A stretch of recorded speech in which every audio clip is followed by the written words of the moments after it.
In a time that seemed to have stopped and a world that had lost its way and was covered in a blanket of fear and confusion, a heavy rain was beating against her bedroom window. It didn't matter. Madison was a teenager from somewhere in Scandinavia who had come to Hong Kong as an exchange student to study Mandarin and Chinese history. This day was something different. She had the feeling that what lay ahead was something leading to somewhere she had never been.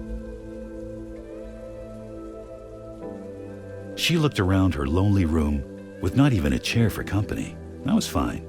It was more than what she needed. For company, there was always Lego, her pet cat, looking up at her. Lego was all the company Madison needed, along with her songs. It was her imagination that inspired Madison to write down her thoughts.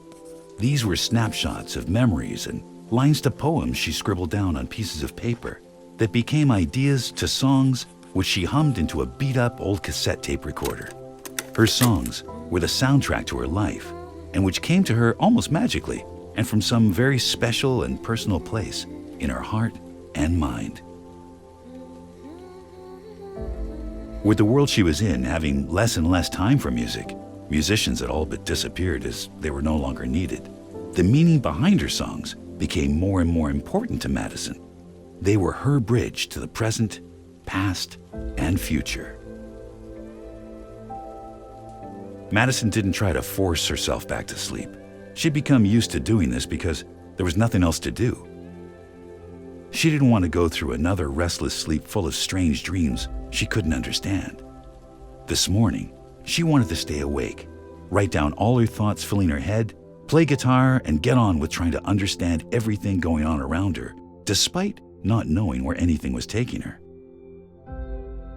She enjoyed this feeling of diving into the unknown, and where even tomorrow never knew where the answers to the questions were being asked by invisible voices. This positive attitude was something she embraced.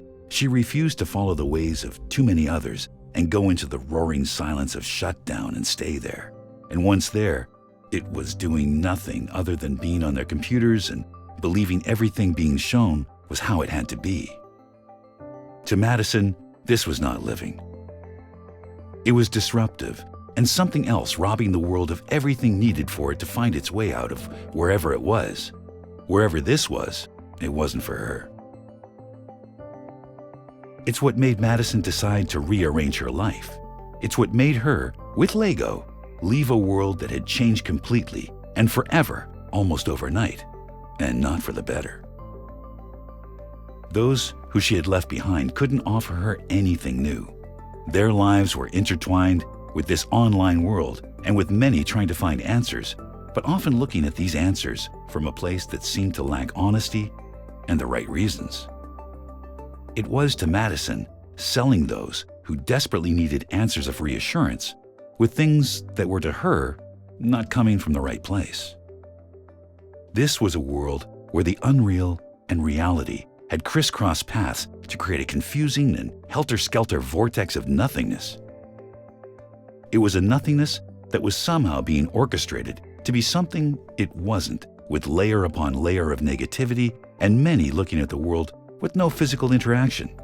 It was waving to each other on screens of isolation. On this day, there was an unusual lightness dancing around Madison's head, with nothing weighing her down.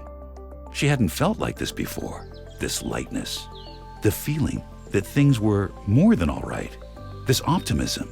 She smiled to herself. It was a feeling of calm that she was happy to explore. Without thinking more about it, she slipped on a t-shirt, a pair of faded jeans, and stood outside the door to her home and breathed in the fresh air. There was no need for wearing masks where she now was, and which seemed to have found Madison. Maybe they were both looking for each other. Maybe this was a jumping-off point to somewhere else.